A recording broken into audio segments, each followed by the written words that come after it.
All right, River Swift, let's talk, bro. What's up Let's with have it? a conversation, man. Now, it's a lot going on in the streets, in the city. Just period. It's a lot going on, man. First, we wanna shout out my boy Moneygang Slugga, aka Big Slug. He ain't Moneygang Slugga no more. Man, he Big Slug, man. Free the slug till we see the slug, man. For real. Alright, so I don't really want to jump into bro case because that's his business and we just waiting for him to come home. But from Actually, man, bro be home sooner than you think. Really? Bro really be home sooner than you think. Yeah, man. That's good news to hear. Hey, man, when you drop a bag on that lawyer, a lot of things can happen. Let's clear up a lot of things before we even get into any of that, bro. Okay. Bro paid for his own lawyer. You know what I'm saying? He really still taking care of his business. We just dropped a video that did 1K in like 10, 12 hours. You know what I'm saying? So Slug, we really still holding it down for him, bro. And he's still taking care of his family while he locked up, all that, bro. Like his kids still well taken care of. So let's get all that out the way, cause I know it'd be a bunch of rumors where people be saying, you know, man, what about the money? What about all the jury? Yeah, what about, man, bro still got everything other than, you know what I'm saying, what the feds took when they came to his house. You know, bro still got his jewelry, everything, because he was really out here doing shows and getting paid for shows. Right. You know what I'm saying? So he really was handling his business. Right, so from your position, they tried to make it seem like, so you can clear it up, they tried to make it seem like MG was like a gang and you know what I'm saying? Bro. Like that, like it was just some gangster shit going on, and it wasn't about the music. MG was a label. Actually, MG got started with God rest Big Homie Soul, man. We just lost Big Homie. That was actually Slugga's cousin. You know what I'm saying? But that came from them being partners, and they you know, brought that together. It really started off as another name, but if you go back and watch Slugga documentary, then he'll give you the rundown and all that. Right. But that's where it started, bro. It really started like a clique of homeboys, and then it evolved into a business, a record label, where they was actually getting paid for shows and merch and all of that, man. Right. So I mean, it's a rumor in the streets, man, that Slugga was told on, man. How true is that? I mean, or what you can speak on? It's the truth. Somebody told him. Somebody told him.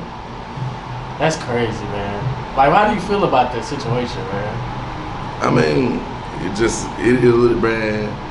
It's gonna be rats in whatever you do. Yeah. You know what I'm saying? It's always gonna be rats in whatever you do, bro. So somebody not gonna like what you got going on. Somebody gonna want to be you. Somebody, you know. So it just happened what it is. But let's just put this to rest though. Okay. You know, my boy was rapping 90% of the time. Right. 90% of the time he was rapping. He's a businessman. Right. So I'm gonna put it like that. Right. Okay. And they also said it was like people close to him and his clique, all of that just wasn't for him.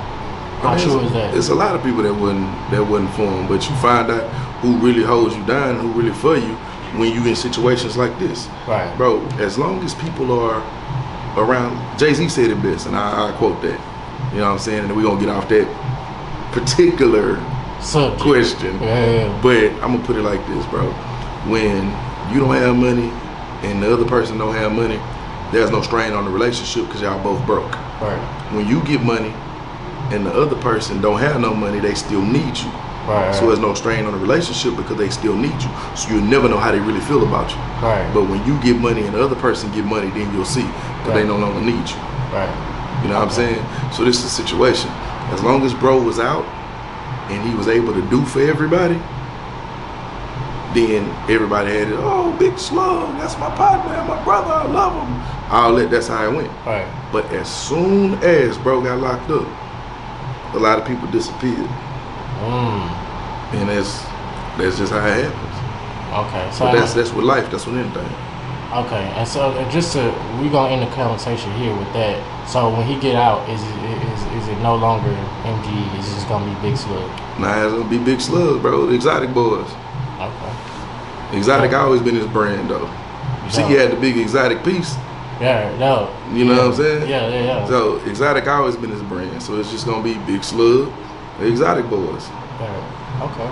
Now, for my people, man, for the people that don't know who Swift is, kind of give them a breakdown of who you are and what you've done. Hey, man, I'm actually one of the biggest club MCs, concert MCs in the city. I used to rap actually. You know what I'm saying? So this the D Swift name. I used to rap. So it's videos on YouTube. Man, there's videos on YouTube of me rapping, man. It's freestyle battles. In the interview. I ain't gonna lie to you. Yeah, it's freestyle battles and everything of me rapping, bro. And I noticed that there was a need for management. Right. So I started managing artists. Okay. I think the first artist I ever managed was Pyrex. They used to be with ABN. Yeah, that was my first artist I ever managed. Okay. You know what I'm saying? A shout out to Pyrex and the Thoroughbreds. Bro, White Boy Kelly used to be a thoroughbred. What? Yes. Bro, I've been knowing a lot of these dudes for a long time, bro. What? Yeah. That's crazy. So like, did you get most of your music knowledge from MCing? Or was you rapping before and that's I was rapping before. And that's where you got your music knowledge. Yeah, like this what happened. I told my mom I wanted to mom passed away, rest her soul, that was like my best friend. But I told my mom, I said, hey, I wanna rap. Yeah. She said, okay, you wanna rap? I said, yeah. Instead of her taking me to the studio or booking some studio time or in contacting producers, she took me to the library. She took you to the library? Yeah, and she told me to read every book on the music industry that she could find. Wow. Yep. I ain't gonna lie, she goaded for that. Yep. So, because now you got more knowledge than a lot of these people. And then she came back and said, after you read all these books and you still want to be in the music industry, then let me know. Yeah. And you let her know. And I let her know. And that's when I started doing, bro. While everybody else was in middle school, and anybody can attest to this, like Foreign Vision Trap. We went to school together. He'll tell you, Swift was rapping in school. Yeah, you know what I'm saying? I was doing shows and all that. Because he went to school with me. Yeah. He went to middle school with me. So you was the guy beating on the table with the pen and rapping. That was me. That was you. That was me. Alright, man. So with the MC, bro, I know it'd be a lot of crazy stuff, especially nighttime, moving around in the clubs. You gotta, get the audience attention and just keep the club lit. Like, have you ever said anything crazy that might have offended your audience where you been at? Man, I say crazy stuff every night, bro. I'm booked like 5 times a week at different clubs. Bro, I say all kind of crazy stuff. Whatever the current event is, whatever new that's on TikTok that's popping, bro, I'ma see it and say it in the club. Yeah. That's what it is, because I actually care about my craft. Like, it's not one of them situations where I'm just doing it because it's the new cool thing to do. Because I was doing it when it wasn't cool to do. When people was like, man, what's this nigga on the microphone screaming and rapping songs? Tell that nigga to shut up. You know? Like, now it's the cool thing for everybody to do. So I've been doing it since then, bro. Like, and I done said a whole lot of shit that people probably be like, oh man, I can't believe that nigga said that. So you don't think, like, you don't think it's more pressure on you now? You don't think it's harder nowadays and in the generation that we're in where people get offended by any little thing? People get offended. I think nowadays, bro, people are entirely too sensitive. And people get offended by everything. That's just the world that we live in now. But you just gotta do you. You have to be tolerant and understanding of people's differences. But you just gotta do you, bro. You know what I'm saying? If you don't mean any malicious harm to nobody, bro, you just gotta do you. So how would you if you was managing the baby, right? How would you have handled that situation?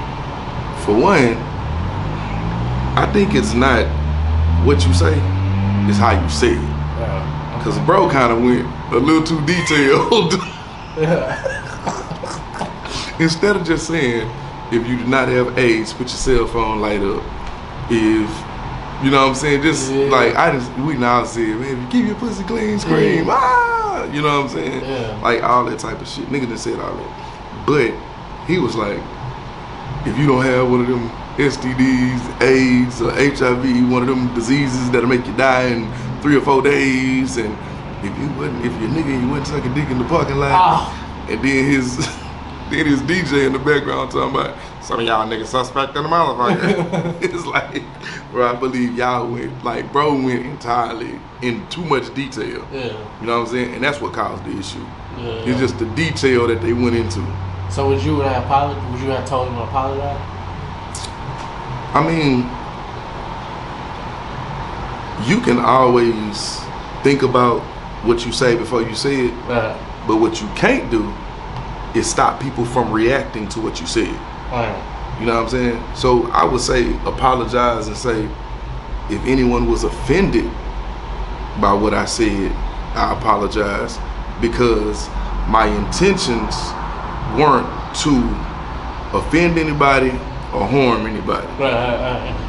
That way. Right. You know what I'm saying? Because he wasn't to offend anybody. He was really just trying to get a reaction from the crowd, right, and have them do what he asked them to do. Right. That's it. Okay.